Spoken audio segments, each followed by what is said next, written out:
Hi, everybody. This is Melanie Headley. You are listening to ToRAISE Questions Doula podcast. I'm sitting here with Thérèse Hakoun. Hey, everyone. How are you? Hi, Thérèse. Thérèse is the executive director of ToLabor, which is an international doula training and certifying organization. Thérèse, how are you doing? I'm doing well, thank you. We're sharing a mic right now. Yes, we look like we're very close. It's very intimate. If people could see. Unfortunately, Melanie put in a breath mint. I have none. And I don't use them because they have chemicals in them, and you know me. So Thérèse is very healthy, yes. So you get the breath that you get. Sorry, Melanie. It's fine. You actually smell very nice. Good. I have juice breath. I'm doing pretty well, thanks. I'm really excited about today's show. Me too. So just want to remind everyone that we are sponsored by Latch Mama. And again, to check out their website, latchmama.com, and find them on Facebook and check out all of their wonderful information. I've decided that you don't actually have to be a nursing mother to wear their clothes because I do have a couple of shirts of theirs that aren't nursing, and they are so insanely soft and thin and stretchy. I sleep in them. I run in them. Mm-hmm. So, and then I kind of feel like I'm still nursing because it's Latched Mama stuff. So I love it. Well, and I'll put it a little bit further than that. I'm getting chemotherapy and I have a port in my chest, and I actually have hoodies that from Latch Mama that I can wear because I get really cold during my treatments, and they can put the port right through without me having to take off my sweatshirt. Oh, I love that. Isn't that great? So who knew that it could work for something and it's like that. a little bit of your birth community I know, it wrapped feels so around lovely. you. That's what I think. So you never know what the use of it might be for. Yeah.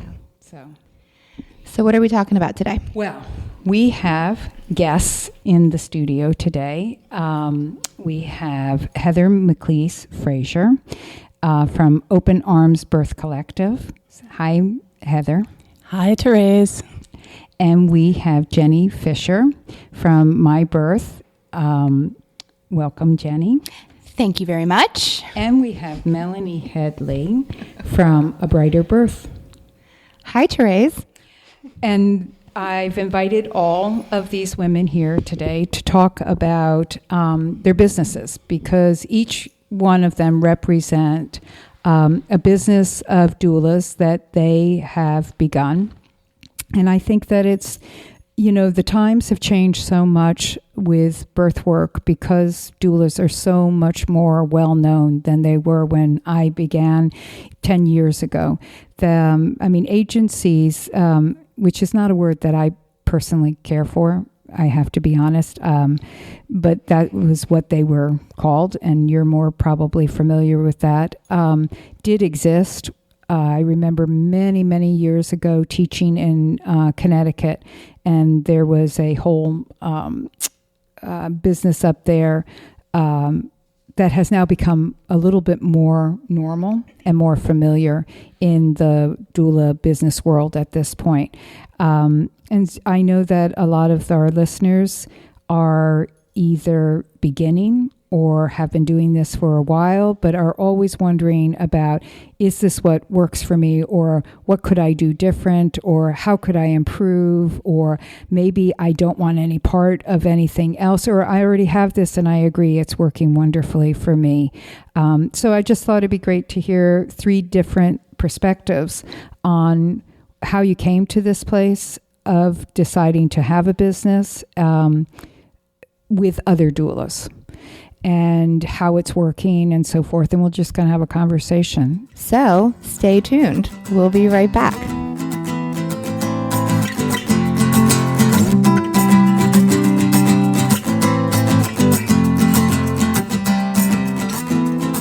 So, welcome. So I'd just love to start talking, and feel free to jump in, but I'm kind of just going to initially, I think what I'd like to do is just ask each one of you individually, a few things, and then we can talk all together. And just so everybody knows, Melanie and I are sharing a mic, and Heather and Jenny will be sharing a mic. So if you hear that kind of noise, we're low budget editing. We'll just blame it on our editor. Yeah, blame it on your editor. Yeah. Jenny says since her husband is our editor. So Heather. Yes. Nice to see you. Nice to see you too. So just a little bit of background about you. You have been a doula for how long? About 4 years. Okay. And when you began, tell us how you began and what you were doing as far as births, and then just how you morphed into where you're at, and then we'll talk more about where you're at. Okay. Well, I started out as a solo doula, and I was taking 1 to 2 clients a month, max of 2. And I had a baby right in the middle there somewhere after about a year. So common. Yeah. One of the risks, I think, of this work. And so I took about 6 months off, and then I started going to births again, and I was only taking 1 a month. And we didn't have childcare for our baby, and so my husband and my friends were my childcare.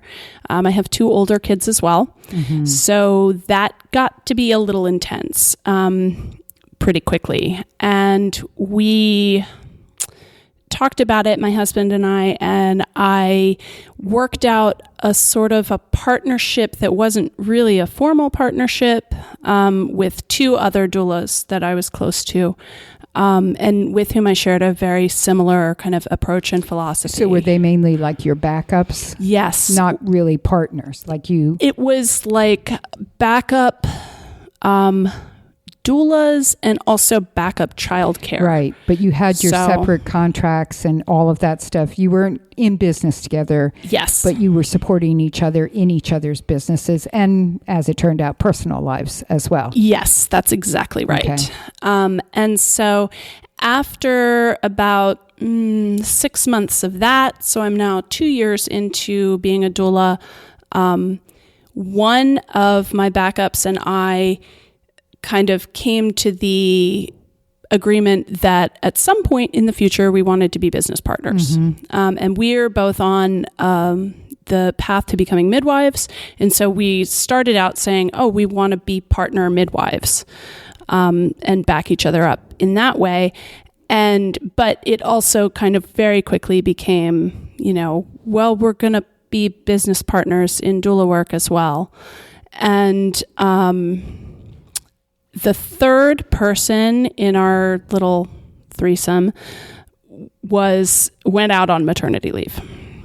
And so we started putting together a kind of redesign, if you will, of our individual businesses.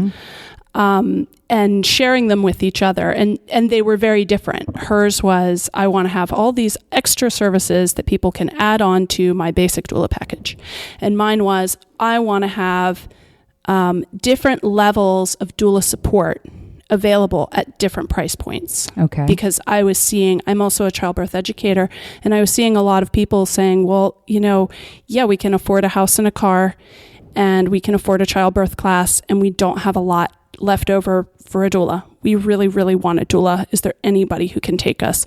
And so they weren't, kind of maybe federally qualified right. for assistance, but they did need assistance. And I didn't think it was fair to constantly be asking other doulas to say, will you be a doula for these people? But they can only pay you a quarter of your fee. Right. And so I thought, well, what if we gave them a little less support, since we know that they had a class, a little less in terms of number of prenatals, number of postpartums, maybe, will I come to the hospital with you? Will I come to your home? Will I only do one or the other? So changing your service agreements to meet that. Yes. And then, kind of stepping it up level by level. Like, if you want this much, you can get it, and it will be this much extra. And so my partner and I shared those different plans that we each had. And we both thought, oh, wow, she's onto something. And then we said, well, we should just do this together. We should just start now. And so we started the whole process of forming a legal entity to be our business. And we enlisted some other people, and we enlisted another partner since we wanted to have 3 people in charge. And since our third person was out on maternity leave, she was not ready to do that. So we got somebody else who luckily has business administration experience as well. Right. And so we're going to talk more about your business. But so it's interesting because I think, without stepping on, what do they call that? Oh, never mind. I won't remember. Telling the end of a story before you get to see it. Your story, Jenny.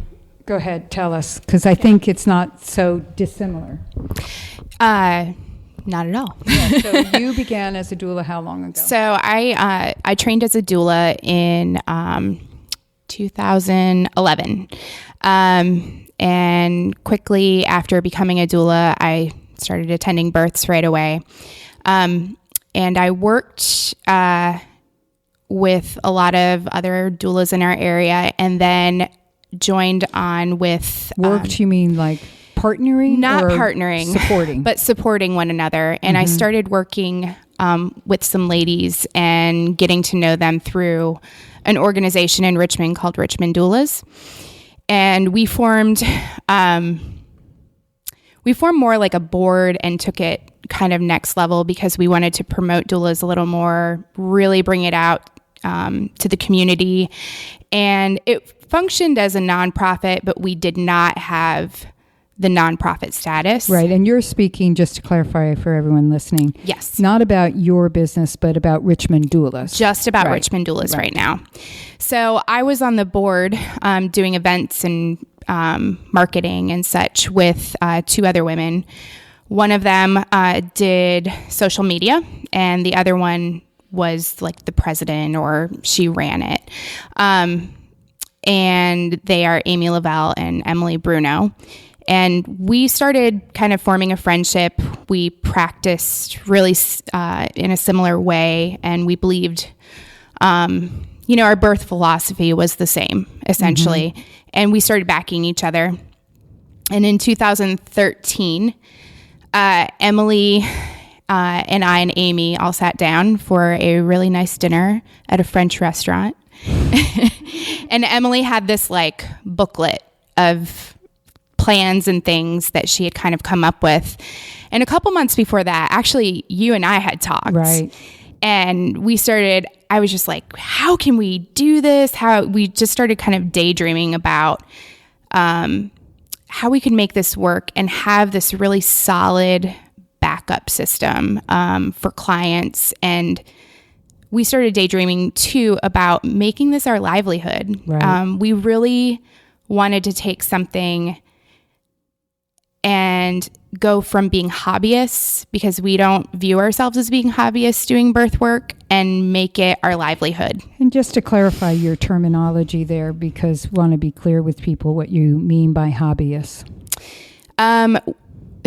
Essentially, we felt like we're not just waiting around and just doing a couple births at a time. We are making this what we do for a living, and trying to make a living on it. So it truly is your career instead of an add-on to another business or something you do as a full-time mother, but you get to do this as a occupation, a preoccupation. Right.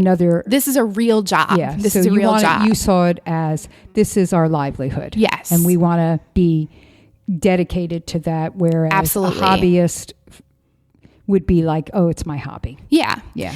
And doing, we were taking, quite a few clients a month on our own. Amy has a full-time job that she works as a scientist. Right. And so she wasn't able to take as many clients, but Emily and I were, bridging, at least 3 clients a month. as we got closer and closer to kind of joining forces together. So there were just a lot of elements that we wanted to add to this, as far as the education portion. And we saw in our eyes a one-stop shop for childbirth education, for doula services, postpartum support.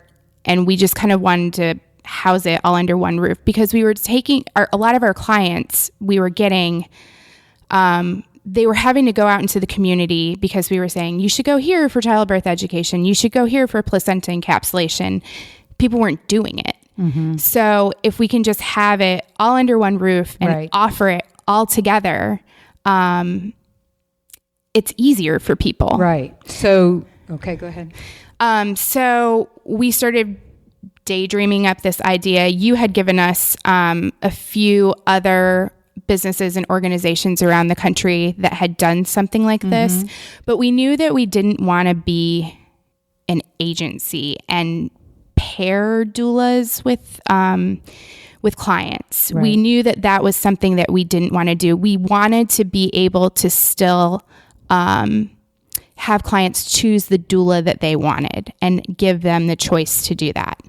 So we started really building this business, and we got our LLC status. And this was all like in 2014, 2015, we really started working really hard on it. And we trademarked our name, which was very costly. But the first few things that we did, we hired a lawyer and we hired an accountant, because we knew that those were the things that were going to be pretty difficult to do. And then we started working on a lot of the materials and such. But it started as the three of us. Right. And hold that thought for a second. No, I mean, we want to hear more from from both of you. But so your beginning was the solo, the backup, very similar to Heather. Right. I assume childcare fit into that for you guys as well. Yes. Kind of, maybe, who knows? And then you started seeing how this could be more than just a backup support system, that you could actually be in business, and that you guys were really on the same pathway. Yes. Philosophically and professionally. Absolutely. Yeah. And then you, Melanie. You, over there. Over here, Melanie. With the headphones. Yeah. So we've heard a little bit about your work in a prior podcast, so people know some. But just to give an overview again, and where you've morphed now. Okay, let's see. I trained as a doula in 2008. Didn't actually start practicing until 2011, 2010, here and there. And I was really I was working as a childbirth educator. So I had this class, A Brighter Birth, that I loved teaching, and I always had another job unless I had a very new baby. And so I worked in restaurants, and specifically an Italian wine bar. Delicious. Which is why I kept having all these babies. And so, I taught classes. I taught out of my home 1 day a week for a 6-week series. And then I would have like 6 weeks off. And then the demand became as such that I was like running all the time, like end one series, start another series. And then the demand became so much that I was having to add another day of the week series. And so then I was like, I cannot do this out of my house anymore. This is insane. And then I moved into a space and was teaching out of that space, like within another business. And then it just kept growing and growing. And then finally I had people who were like, but why can't you be my doula? I don't understand. You are trained and certified as a doula. Can't you be my doula? And finally, when my youngest was just about 2, I said, well, maybe I can just try it. And then I just was hooked. And so I started practicing, taking 2 or 3 clients a month, like right out of the gate. And then I also had my sort of CLC license. So I'm a certified lactation counselor. So I was doing home visits for breastfeeding challenges. And so I was doing the CBE and the doula and the lactation piece all by myself. And I got to a point where I was like, I'm going to die. I quit my job because I think the first 3 or 4 births I'd scaled way back at my restaurant job, and I only worked Friday nights, and my first 3 or 4 births were always a Friday. Yeah. So I was like, okay, universe, I hear you. I will not have this job anymore, and I will trust that you will keep bringing me business this way. And it did. And so then just recently you had backup as well during this time. Yes, I always had backup, and you've heard Sarah Allen Short and I talk about it because she was my first real backup. And then Amy Lavelle was a really great backup for me for a while. And Sarah Kravanek has been and still is a wonderful backup for me here and there. It's just always so nice to be able to like process births with someone else too, even if they're not actively attending them for you. It's nice to just be able to check in and be like, okay, so this is what happened. What do you think? Or when you're in it, like, what do you think? Is there anything I should try? Any tips, suggestions you have? And then just recently I decided that I needed more help. That I can't take the amount of clients that I want to take on and also have these classes be, my responsibility as well. The stars have aligned. I'm like knocking on everything right now in my head. The stars have aligned so far for me to not have to really cancel classes and not have a backup teacher, but it needed to be more solidified. Just like Jenny said, like this came as like a solid backup plan, where I invited 3 doulas to kind of come into my already established practice, and then be a brighter birth doulas and then train them and certify them as childbirth educators as well. So they pay a monthly membership fee to be a part of a brighter birth, which means that they get all of my referrals. They also are able to teach. They're able to come up with their own classes if they want, which we're in the works with, and just really kind of grow it, but from this pretty solid foundation that a brighter birth has been for years. And they aren't your partners, but they are doulas themselves and have their own clients and own contracts and so forth? So far, yes. So they have their own businesses, and they are their own doulas. Yes.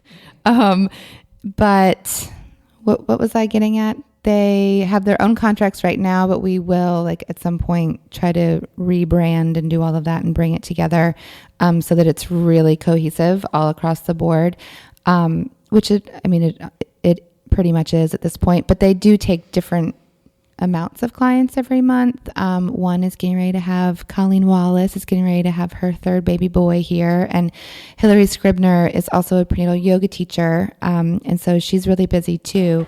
It was nice to kind of bring Hillary in because I had the childbirth ed and Hillary had prenatal yoga. And so we have these like other groups that we were attracting clients from. And then I have a brand new doula, Bridget Light, who is kind of apprenticing underneath me and has been to a few births with me now and is just doing great. And I will mention, just like you mentioned, Jenny, that Amy has the business. I think Colleen has the business sense as well. And Colleen also has the way of like talking me down off of a ledge, which I really appreciate. So again, everybody started really from the same place. Mm-hmm. You became doulas. You were doing this work and saw that it's really hard to do it on your own. And what I also hear from all 3 of you, this is your livelihood. This is what you plan to do, at least for all intent and purposes, forever. Yeah, I quit my teaching job. Yeah. I was like, I'm done. Right. And I you're did the same thing. Yeah. And you're on the pathway, Heather, to become a midwife. And your partners' names are? I'm sorry. Yeah, that's totally fine. No. My partners are Melissa Yeager and Kelsey Irvin. Right. And so Melissa's on her pathway also to become a midwife. And I know those are long down the road, but still the pathway that you're on. So I guess what you could give an overview to everyone is, how is it, what is the, you were giving kind of an oversight just now, Melanie, of what you guys are doing and how it's working. You, Heather, said that your group formed a LLC as well, and you're a collective, but you're actually a business. Because I think of right now, Melanie, and I know this isn't totally accurate, but if we just took at surface value what you were describing, that it sounds almost like a collective, like, you know what I mean? The difference between a collective and a business. And it's interesting because your title of your business, Heather, has collective in it. Which was that, how did you come up with the name? So ours is a little bit complicated. There are 3 owners, and we all take clients, doula clients. I'm also a childbirth educator. Melissa is a certified lactation educator, so she teaches classes and does home visits as well. And Kelsey does... Sorry, we're just adjusting microphone. Mics. Sorry, guys. Kelsey does doula work and has another job as well. And so we're the 3 owners. And we pay, and for every client that we take through the collective, we always pay into the business account.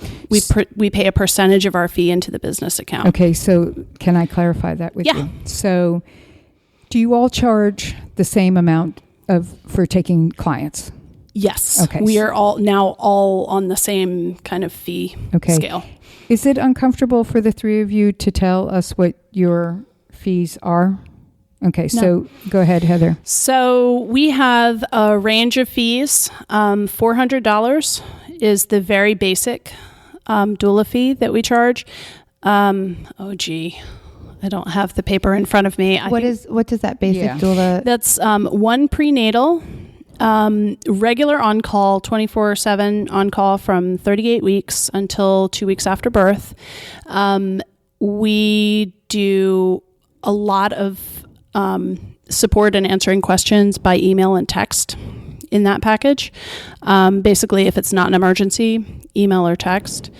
And then in labor, we provide support in the hospital only, but phone support while you're at home. Okay.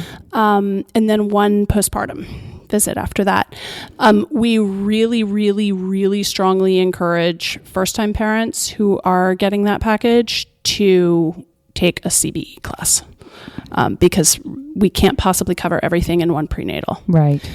But we will support them as much as we possibly can through all of that. Then the next one is, I think it's $650. It's either $600 or $650. And it's 2 prenatals, hospital support, and again, like talking to you on the phone while you're at home. 24/7 on call from 38 weeks until 2 weeks after the baby. And I think it's 1 postpartum. Okay.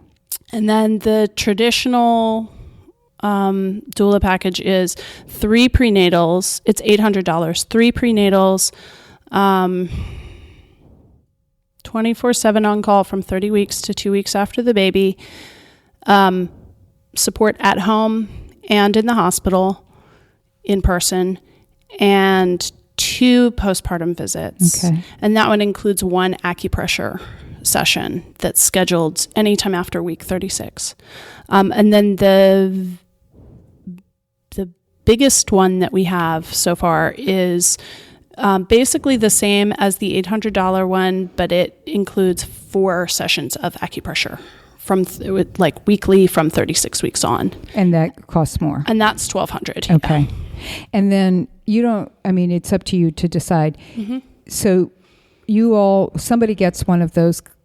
is hired by one of your potential clients, becomes a client, do they choose who they will have, or is it dependent on who's on rotation at that time? I mean, how do you all figure that out? They choose their doula. Okay, so they'll interview all three of you.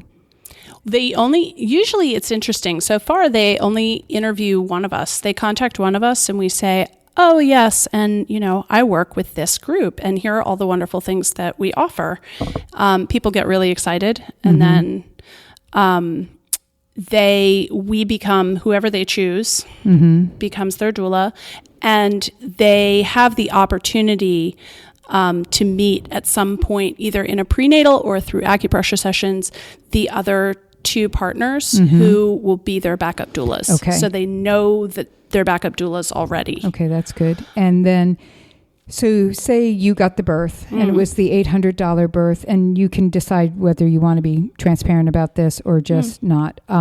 You would give a percentage then of that birth money, of that $800 back into the business. Yes.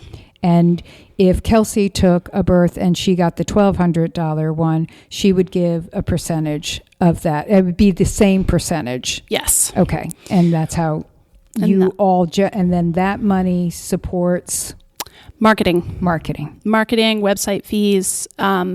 We are going to be having office space soon.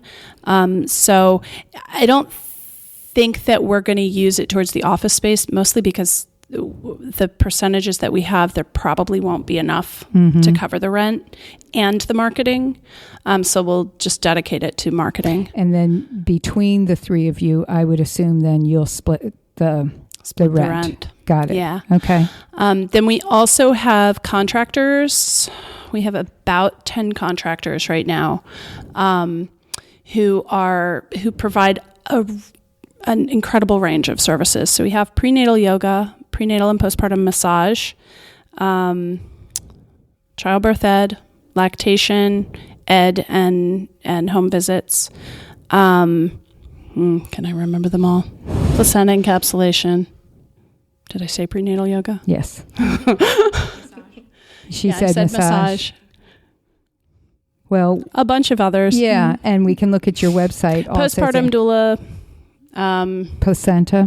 Placenta, baby wearing, education and consults, infant massage instruction. So there's a real range of services, and each of our contractors maintains their own independent business. They take business for us as they can, when they want to. And they can refer clients to Open Arms, or we can refer clients to them. If they get a client from us, then they pay the same percentage into the business account to help cover marketing fees. And we just all market for each other. Okay, so if the client that you have decides they want their placenta encapsulated and you recommend the contractor that you have contracted with, and they get that person as their client, they then would charge their regular fee, but they would give you the same percentage that you all are back into the business. Yes. Got it. Okay. But they're not obligated to work for you. They're not owners. They're a separate, and they are subcontractors. Yes, they're subcontractors. Right. Okay. That sounds awesome. It's so really nice. And so, Jenny, you guys have your model. Yes, we are a little different.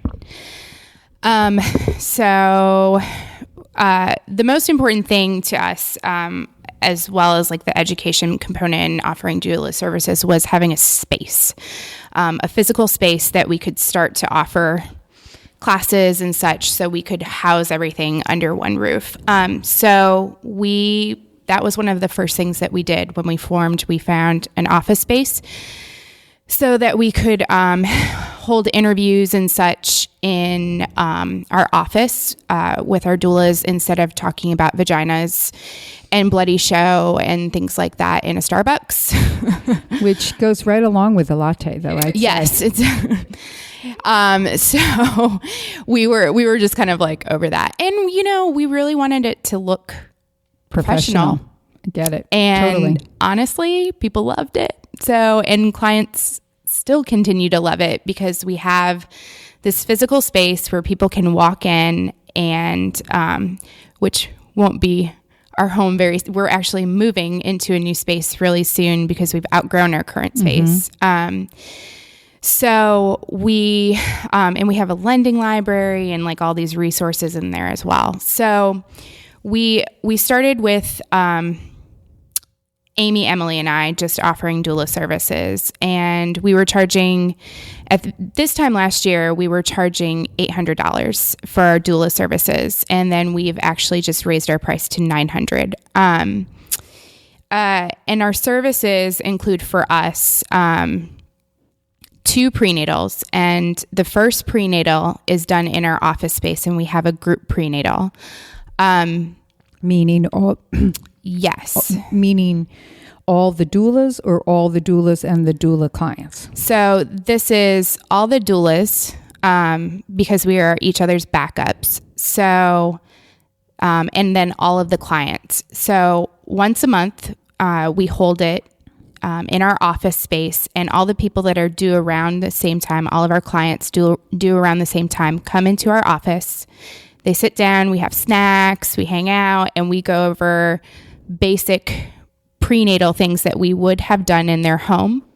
But we cover nutrition, we cover exercise, we cover stages of labor, we cover when we would come and be with them, and we give them like a little card with everyone's phone numbers on there, and they actually get to be there and see the backup.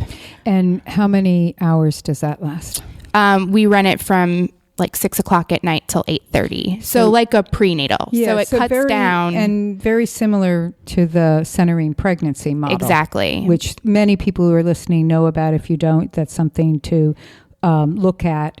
You can do a Google search for centering pregnancy and find out more so that you understand even more of what Jenny's business is offering. Right. And then this was also a help for us because if we're all taking 3 to 4 clients a month, that's a huge amount of prenatals that we have to attend. And so this helped to cut down by having my, 3 clients due around the same time that are coming there, just a 2.5 hour prenatal instead of, 8 hours out of my home. So, and how do you think your clients are okay with not that one-on-one individual care? Absolutely. They have loved it. And the biggest part about it is it's built community between, especially if some of those people are also taking our childbirth education class. They're seeing those same people and they're connecting with them, and we're eating together, and, we're really trying to build, their tribe essentially. Right.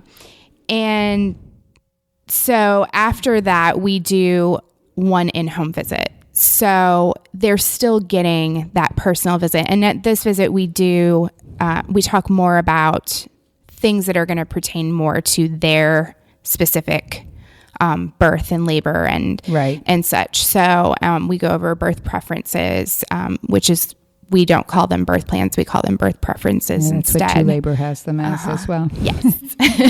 We prefer that instead. And so we go and we walk around their house, and we, talk about labor and what it's going to look like laboring at home, if they're going to be laboring at home and such. So that's the personalized visit. And then it's the same, from 38 weeks to 42 weeks, we go on call. And then we do a postpartum, we're there for the birth. We do a postpartum visit the day after in the hospital. So Can I just ask Sure. The prenatal support, home, hospital, both? Maybe so. Home, hospital, both. Okay. Yeah. Okay. Yeah. Just wanted to clarify that. Absolutely. Okay. Yeah. There's no, there's no difference in it for us. Right. Well, that's because it's, like they're doing Heather's, a separate. Right. Yeah. Right. And so after, we come back to the hospital the day after, check on them, make sure breastfeeding is going okay. And this is a shorter, postpartum visit. And then we do our longer postpartum about 72 hours after. We like for them to have gone to the pediatrician before we come back, and for milk to have come in if they're breastfeeding. And then, and that's the basis of those fees. But we did actually, we grew a lot in the last year. Things went pretty well. And so we decided to offer more. So we've actually hired on 4 other doulas with us. And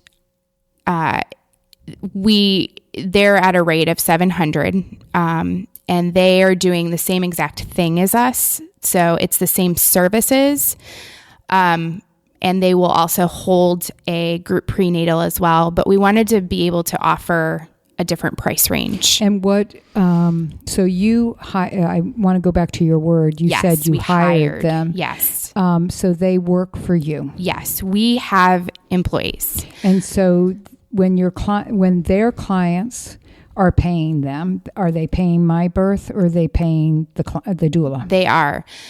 They are what? They are paying My Birth as well. So everything runs through My Birth. There are a few. We have added on a few extra things. Some of those are private contractors, but the basis of this business, it's all housed under one name, one roof. So these doulas are My Birth doulas. Okay. And we did this on purpose because we have high hopes of one day possibly franchising this business. And we wanted it to be this really strong, cohesive thing that's going on. The doulas that work for you that are charging less, yes, that the clients would be charged less for, not that the doulas are charging less, right? They are charging. The charge is less because they're less experienced. I mean, what is the criteria? Yes, they're less experienced. They've attended less births than us. But they're also coming with us, and they've shadowed us. So at births, which if you're a doula and you're listening to this, you know that might be a little hard sometimes, because not a lot of people always want a doula in training. See, I'm so always, but I just have to say to all 3 of you that I find that always kind of hard to believe. And I know that I've heard this, but a person in labor can only benefit from more support around them, the appropriate support. So I've always kind of been befuddled by that. Yeah, I've always thought it was odd as well. But when I was starting out as a doula, it wasn't a possibility at all. So I had to kind of like wing it and just learn from talking with colleagues about it. And so when we started doing this and we started asking some of our clients, a lot of our clients have been pretty open to it. So we've had our doulas, that we've hired on with us, shadow us, and they've really rocked it. And I think that that's made all the difference, that, they've been able to actually see us work, see what we do.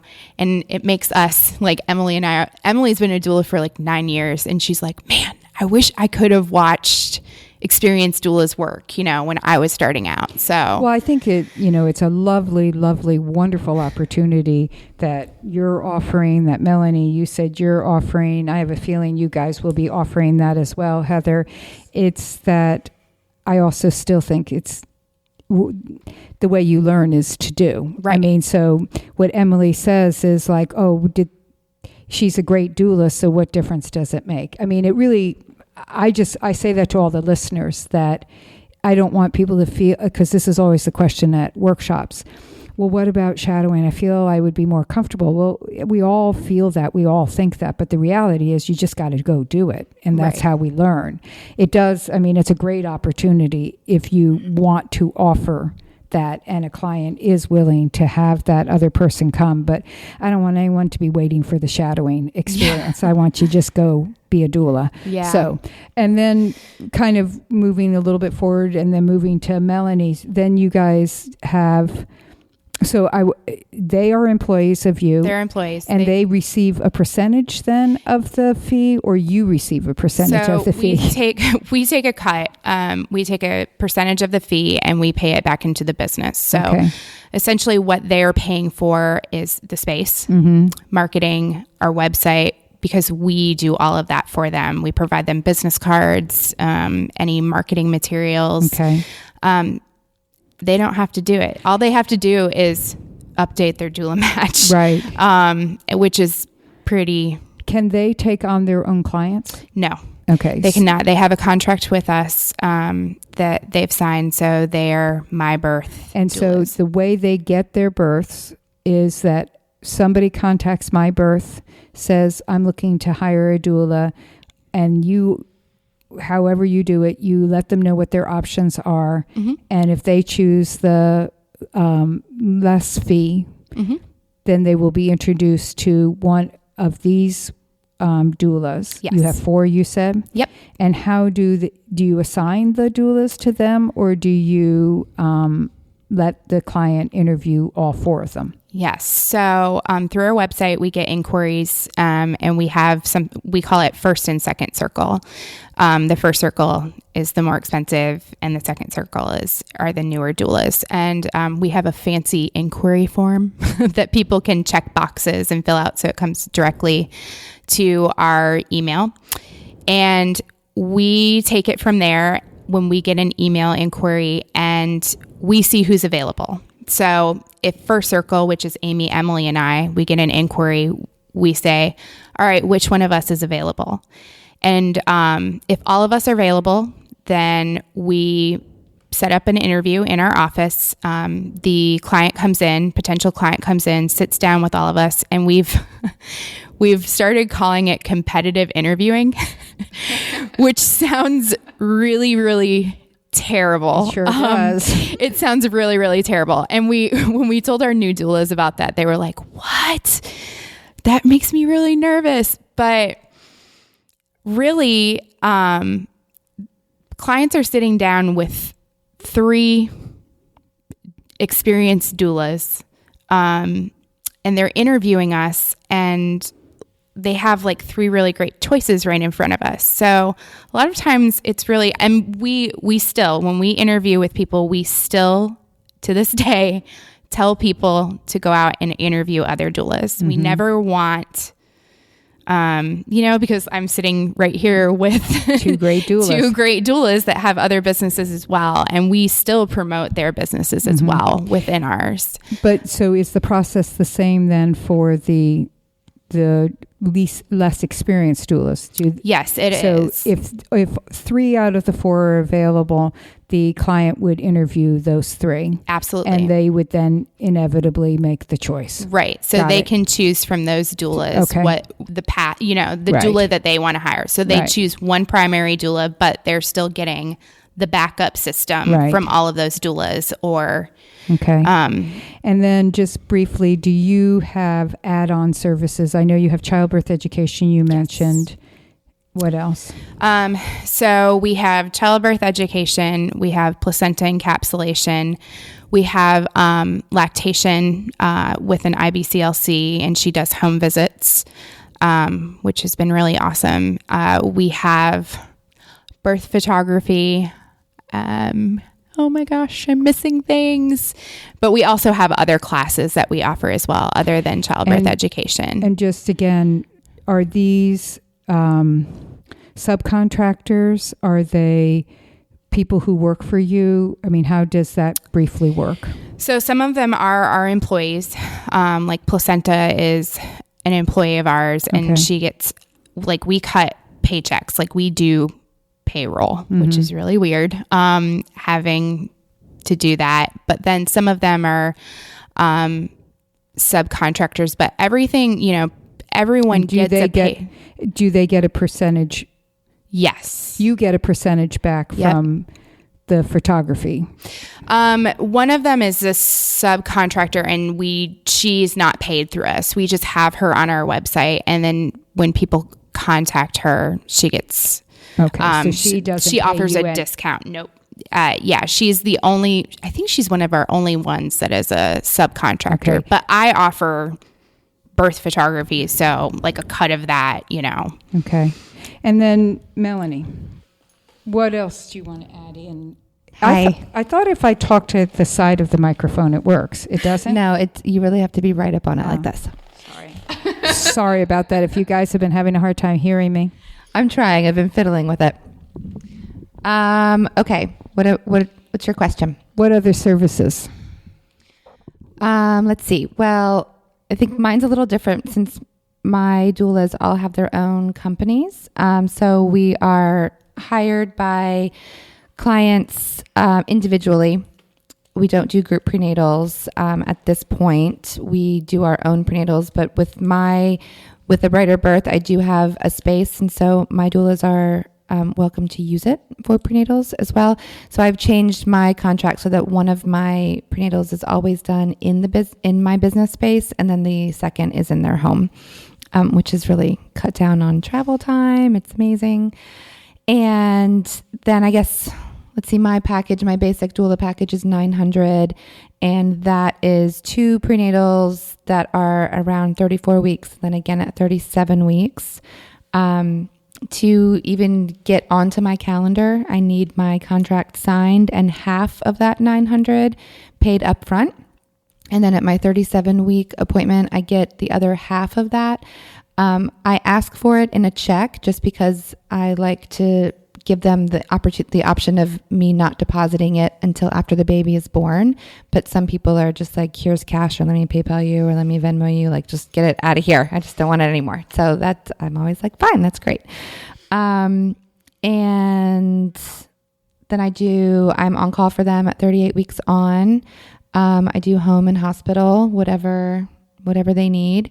And I have a postpartum, just like Jenny said, usually between days 3 and 5 after they've gone to their pediatrician. So I'm also a CLC, like I said, so I want to make sure that milk is transitioned. You know, when you come home from the hospital, you've got different boobs than you had when you were in the hospital. So it helps. I like that thought. You do? Who knew you would go to the hospital to have a baby and come home with a boob job? It's true. I just remember my neighbor many years ago saying, "Oh, I see the titty fairy has come for a visit." And I thought, that is the perfect way to say it. So that's my business name. That's my new business name, the Titty Fairy. The Titty Fairy. I like that. Yeah. LLC it. Trademark. Done. It's mine. Anything else? Yeah, your other packages do you offer? Yes. So I have prenatal massage. I have birth photography. I have acupressure that can be added on. I have extra CBE added on. I have private CBE added on. Placenta encapsulation. I work with a placenta encapsulator here in town that we've created a partnership in that I will bring the placenta to her and she does it, and then I pick the pills up and bring it to the client. So it's super easy for them. So they don't have to, the dad doesn't, or the partner doesn't have to leave and bring a placenta anywhere. So it's just, we've kind of streamlined it that way. And then I get $50 for that kind of transaction. It feels a little bit like drugs sometimes, but it's just an organ. And what else? I think that's good. And then again, the women that you're working with are not, they're paying into your business though, into all of your business, right? Well, mine is set up differently. So mine is a monthly membership fee. Right. So it's all the same. Right. That money goes into the business. Right. So they are, it's not a percentage, but in essence, it would be similar to the percentage that Heather's Collective is doing in that way. Yes. Okay. So, we're kind of this, I was afraid this would happen. I have so many other questions, and I'm sure you guys have more things to say. Do you, Heather? Do you want to? Yeah, go ahead. I have a tip. Yes. Oh, well, wait. I would love to hear feedback from listeners about, questions that you have further for these 3 women who came to represent their businesses. I think this is really interesting because they all are different. They all have similarities, but they're all a little bit different. but they're all working really well for each one of you, and they're evolving. Like your business, Heather, is fairly new as far as the actual business, correct? 1 month old. Yeah. So it's like birth. Your 1 month old baby is going to grow, and you're going to grow with that baby. So I'm sure there'll be changes. Jenny, my birth you've expressed has changed a lot since it began. Though you had a premise, it grew and is changing probably still. Yeah, absolutely. People are wanting more, which is good. Right. It's good for business. Right. So. And then Melanie, the same thing. I mean, you are evolving and in the transition of making your business ever it will come to be based on the needs of your clients and the needs of the people that you're working with, right? Yep. Yeah.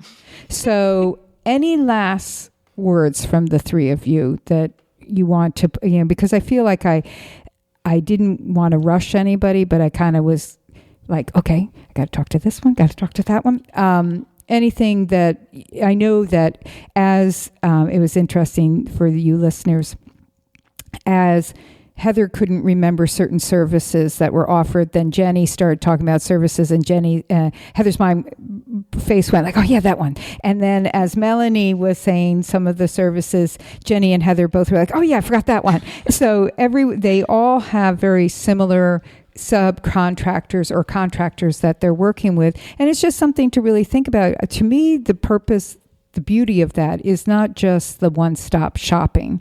It is what your title is, what you talked about, what you work to create is community. I mean, you're referring people to people in the community that you trust, that trust you, and we're expanding a real circle around these pregnant families. Yeah, I loved what Jenny said when she said, she does encourage people to go and interview with other doulas and promoting other businesses within her business. Like just this morning, I referred someone to My Birth to go get pregnancy tea. So like, it's so nice to have these other businesses that are different, but are so similar that you feel really safe that you can refer people to, and that they do, offer kind of different tweaks on the same services, which is really cool. In one town, I think we're really lucky to have all of this. Yeah, I agree. And, I'm sure just here in Richmond, there will be new businesses starting up with other doulas and others who will, and throughout the country. And there will be others who are just very happy to be still working on their own and who have backup. Well, I just also want to say that we couldn't be here without you, ToRAISE, because this is such testament to the work that you've done in this community, to really set the stage for hospitals and providers to even be open to working with doulas and to get the name out there of, what a doula is. And now that it is gone mainstream, thank you. Yes. Oh, yeah. Absolutely. Yeah. Well, that's lovely. You guys are doing the work. And some people will be out there also just having one other person that they're in partnership with, and they'll have resources and referrals, and then that will be it. But here's an example of how it can grow into more people, and how it can work really well as far as supporting one another. And as Melanie said early on, I think it was Melanie said, it's just really great to have other doulas also to be able to share the birth experiences, the pregnancies, and you can trust and the confidentiality and all that goes along with that. So thank you so much, Heather, Jenny, Melanie. And websites are for Heather's business, openarmsbc.com. And Jenny, what about My Birth? mybirthrva.com. And then mine, abrighterbirth.com. So thank you for being here. But before you leave, we would love to ask, because we always try to do it ourselves, or if we have a guest, if you have a tip for our listeners. And Heather, I think you do. I do. Go ahead. I have a tip. So a lot of times you will hear doulas talk about alternatives to Pitocin for augmenting a labor. One of my favorite tricks is to get a mom and her partner in the shower together once they have talked to their provider and said, could we have a little more time? We need to get a labor going. Can we, not just putting them in the shower, but also making it like a spa? So turn off the lights, put some LED candles or some Christmas lights or something in there, close the door, put some music on, spa music in, and they will feel like they are not in a hospital shower that 10,000 other people have been in, but that they are in some really beautiful resort shower. And they get really romantic and they start giggling and laughing, and pretty soon the oxytocin is going. Excellent. Wonderful tip. Great idea. And thanks again, all three of you. I really appreciate it. And thanks everybody for listening. We'll see you next time.